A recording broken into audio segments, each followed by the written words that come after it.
Bismillahirrahmanirrahim. Assalamualaikum warahmatullahi wabarakatuh. Selamat siang, salam sejahtera bagi kita semuanya.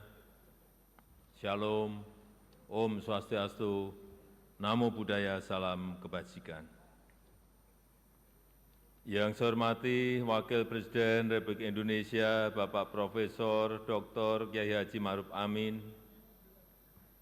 Yang saya hormati Ibu Dr. Puan Maharani, Ketua DPR RI, beserta para pimpinan dan anggota Dewan Perwakilan Rakyat Republik Indonesia.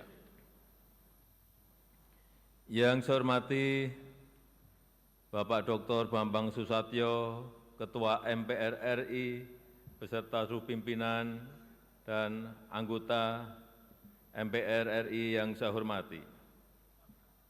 Yang saya hormati Bapak Lanyala Mataliti, Ketua DPR RI, Ketua DPD RI, beserta para pimpinan dan anggota Dewan Perwakilan Daerah Republik Indonesia. Yang saya hormati pimpinan dan anggota lembaga-lembaga negara. Yang saya hormati Bapak Jenderal TNI Purnawirawan Prabowo Subianto, Presiden terpilih Republik Indonesia. Yang saya hormati para Menteri Kabinet Indonesia Maju, Jaksa Agung, Panglima TNI, Kapolri, dan Kepala Lembaga Pemerintahan, Bapak Ibu, saudara-saudara sebangsa setanah air, para hadirin yang saya muliakan. Kita patut bersyukur sebagai bangsa yang tangguh, Indonesia mampu menghadapi tantangan yang sangat berat selama 10 tahun terakhir. Mulai dari pandemi COVID-19, gejolak politik global, perang dagang, dan berbagai ancaman krisis, serta perubahan iklim yang menimbulkan banyak bencana. Alhamdulillah, walau diterpa banyak tantangan dan ketidakpastian, kondisi politik dan ekonomi kita tetap stabil, bahkan mampu tumbuh secara berkelanjutan. Pertumbuhan ekonomi Indonesia selalu terjaga di kisaran 5%, lebih tinggi dibandingkan rata-rata pertumbuhan global yang sebesar 3,4%.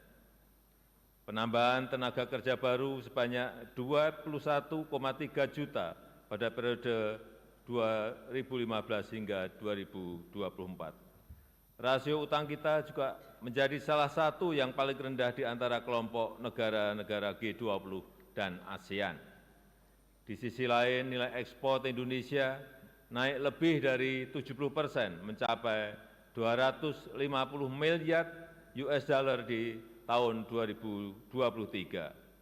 Neraca transaksi berjalan secara bertahap terus menguat dan neraca dagang selalu mencatat surplus selama 51 bulan terakhir ini. Indikator kesejahteraan masyarakat juga meningkat signifikan.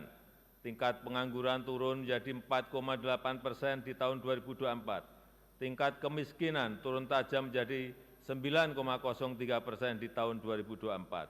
Angka kemiskinan ekstrim juga turun signifikan menjadi 0,83% di tahun 2024. Selain itu, kita juga telah merasakan kemajuan pembangunan infrastruktur yang Indonesia sentris, mulai dari jalan tol, jalan nasional, bendungan, irigasi, pelabuhan, bandara, pembangunan IKN, dan masih banyak yang lainnya.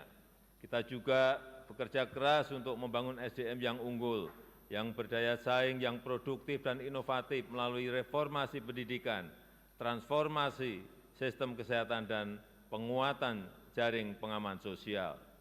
Bantuan pendidikan terus diberikan untuk masyarakat miskin dan rentan. Program Indonesia Pintar untuk pendidikan sekitar 20 juta siswa per tahun diberikan. Program KIP kuliah dan bidik misi untuk pendidikan 1,5 juta mahasiswa, serta beasiswa LPDP untuk pendidikan sekitar 45.000 mahasiswa. Selain itu, upaya perbaikan sektor kesehatan juga menunjukkan hasil yang baik. Angka kematian bayi turun dari sebelumnya 27 per 1.000 kelahiran menjadi 17 per 1.000 kelahiran di tahun 2023. Angka prevalensi stunting turun dari sebelumnya 37% menjadi 21,5% di tahun 2023. Jumlah peserta Jaminan Kesehatan Nasional JKN juga meningkat dari sebelumnya 133 juta menjadi sekarang 273 juta di tahun 2024, di mana separuh dari jumlah tersebut adalah penerima bantuan iuran dari pemerintah.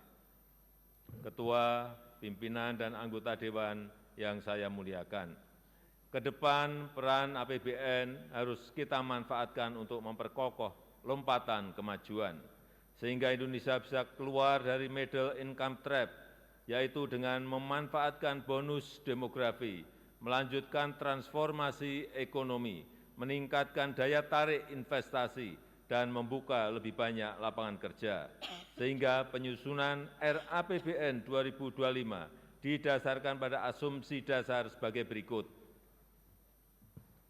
Inflasi akan dijaga pada kisaran 2,5%. Pertumbuhan ekonomi diperkirakan sebesar 5,2%. Dan karena kondisi ekonomi global yang masih relatif stagnan, pertumbuhan ekonomi kita akan lebih bertumpu pada permintaan domestik, sehingga daya beli masyarakat akan dijaga ketat dengan pengendalian inflasi, dengan penciptaan lapangan kerja dan dukungan program bansos dan subsidi.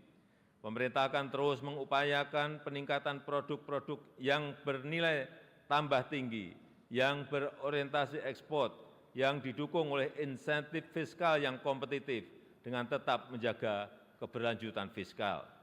Bauran antara fiskal, moneter, dan sektor keuangan akan dijaga untuk mengakselerasi pertumbuhan ekonomi dan menjaga stabilitas sistem keuangan kita.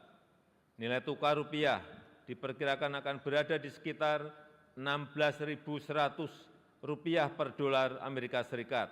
Suku bunga SBN 10 tahun berada di 7,1%, dan pemerintah akan selalu responsif terhadap dinamika moneter dunia. Harga minyak mentah Indonesia diperkirakan berada pada 82 dolar Amerika Serikat per barel. Lifting minyak diperkirakan mencapai 600.000 barel per hari, dan gas bumi mencapai 1,005 juta barel setara minyak per hari. Ketua, pimpinan, dan anggota Dewan yang saya muliakan, arsitektur APBN 2025 adalah pilar penting untuk menjaga keberlanjutan melalui penguatan berbagai program unggulan yang berkesinambungan dari pemerintah sekarang ke pemerintah yang akan datang. APBN 2025 dirancang untuk menjaga stabilitas, inklusivitas, dan keberlanjutan untuk meningkatkan kesejahteraan dan pemerataan melalui pertumbuhan ekonomi yang inklusif dan berkelanjutan. Kita harus terus melanjutkan reformasi struktural, menjaga kebijakan fiskal yang sehat dan kredibel, serta meningkatkan kolaborasi kebijakan fiskal, moneter, dan keuangan. Desain belanja dan pendapatan serta pembiayaan perlu dirancang fleksibel dengan menyediakan ruang fiskal untuk mengantisipasi ketidakpastian dan mendukung keberlanjutan pembangunan dalam transisi peralihan pemerintahan. Strategi kebijakan jangka pendek akan difokuskan untuk mengakselerasi pertumbuhan ekonomi, menguatkan kesejahteraan, dan pemerataan antar daerah. Makan bergizi gratis diarahkan untuk meningkatkan gizi anak, sekaligus memberdayakan UMKM dan meningkatkan ekonomi masyarakat kecil di daerah. Program makan bergizi gratis dilakukan secara bertahap, diselaraskan dengan kesiapan teknis dan kelembagaan, serta tata kelola yang akuntabel. Program percepatan renovasi sekolah untuk meningkatkan akses, kualitas, serta link and match pendidikan dengan dunia usaha, serta pembangunan sekolah unggulan dan ekosistem pendidikan yang kondusif juga akan dikembangkan. Dan untuk mendorong produktivitas, menjaga pasokan dan keterjangkauan harga pangan, diperlukan penguatan lumbung pangan dan jaringan irigasi. Serta untuk meningkatkan ekonomi masyarakat diperlukan peningkatan pembiayaan rumah murah untuk rakyat dan peningkatan permodalan bagi UMKM.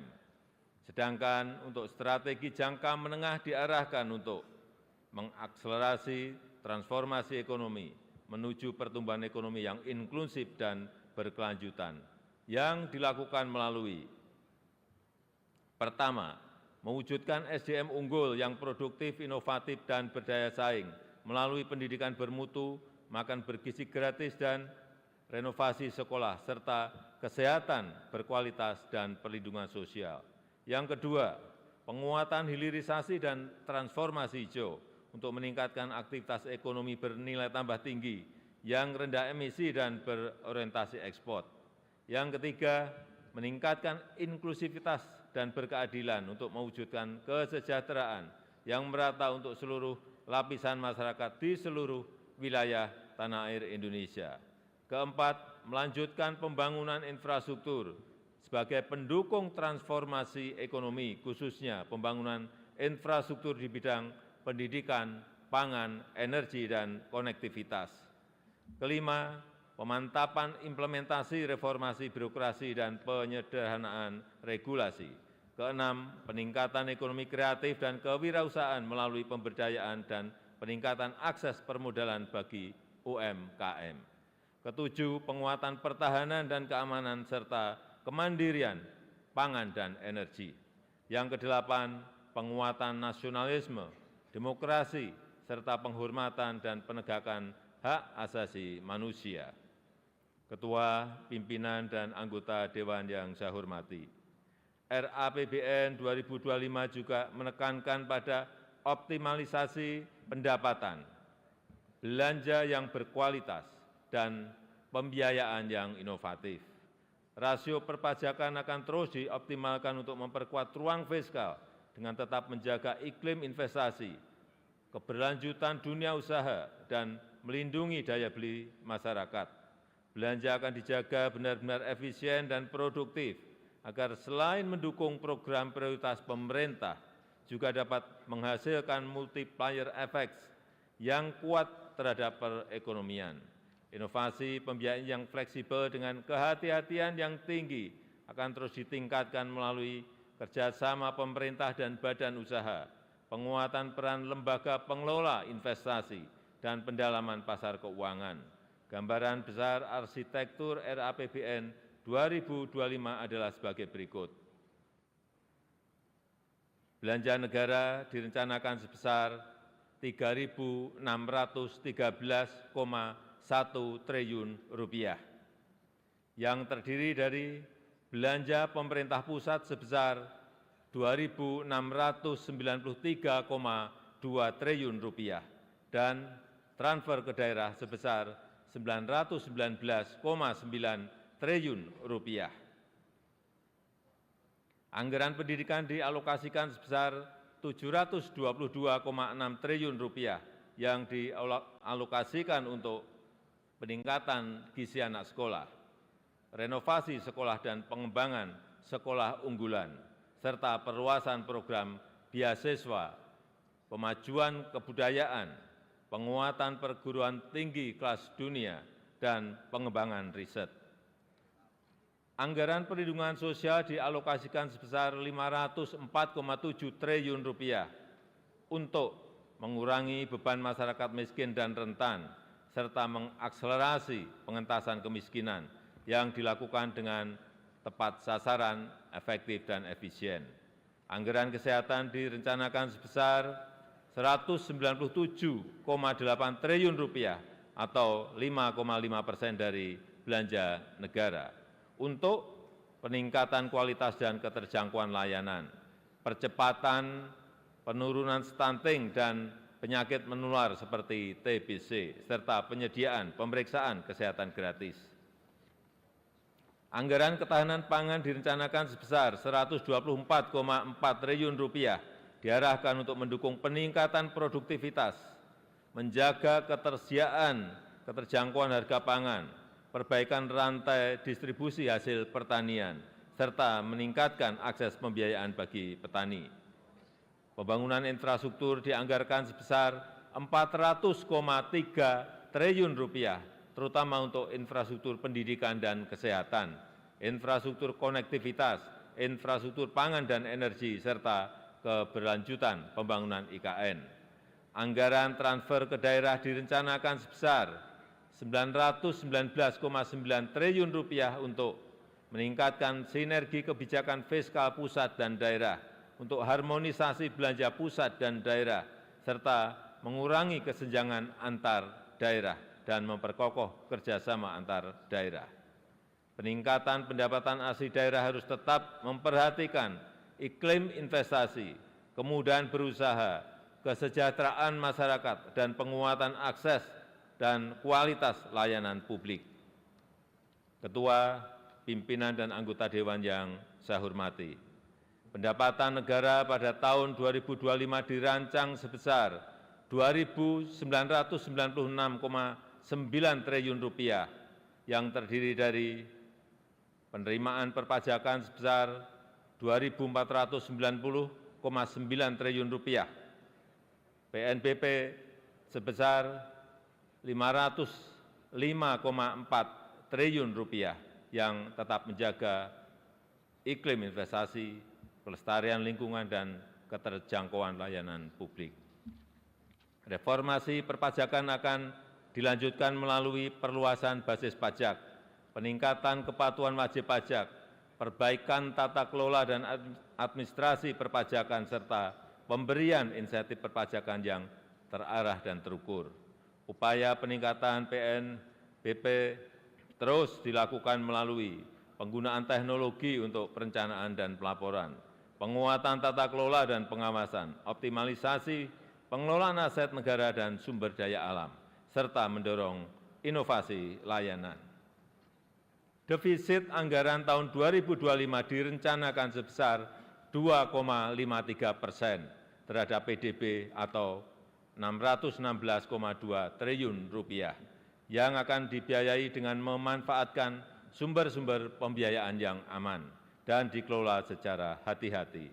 Pemerintah terus meningkatkan efektivitas pembiayaan investasi, mendorong kebijakan pembiayaan skema KPBU, termasuk penguatan lembaga pengelola investasi dan special mission vehicle, serta peningkatan akses pembiayaan bagi masyarakat berpenghasilan rendah, UMKM, dan usaha ultramikro. Tingkat pengangguran terbuka pada tahun 2025 diharapkan dapat ditekan menjadi 4,5% hingga 5%. Angka kemiskinan diturunkan dalam rentang 7 hingga 8%. Rasio Gini dalam kisaran 0,379 hingga 0,382. Indeks modal manusia pada level 0,56. Nilai tukar petani ditingkatkan di kisaran 115 hingga 120. Nilai tukar nelayan dijaga di kisaran 105 hingga 108. Ketua, pimpinan, dan anggota Dewan yang saya muliakan, demikian keterangan pemerintah atas rancangan undang-undang tentang anggaran pendapatan dan belanja negara tahun anggaran 2025 beserta nota keuangannya. Besar harapan kami pembahasan RAPBN 2025 dapat dilakukan secara konstruktif demi mewujudkan Indonesia maju, adil, dan makmur sesuai visi Indonesia Emas 2045. Semoga Allah Subhanahu wa Ta'ala senantiasa memberikan rahmat dan ridho-Nya bagi kita semuanya dalam melaksanakan tugas dan amanah untuk mensejahterakan rakyat dan kemajuan Indonesia. Dirgahayu Indonesia, dirgahayu negeri Pancasila, merdeka! Terima kasih. Wassalamualaikum warahmatullahi wabarakatuh. Om Santi Santi Santi Om. Namo Buddhaya.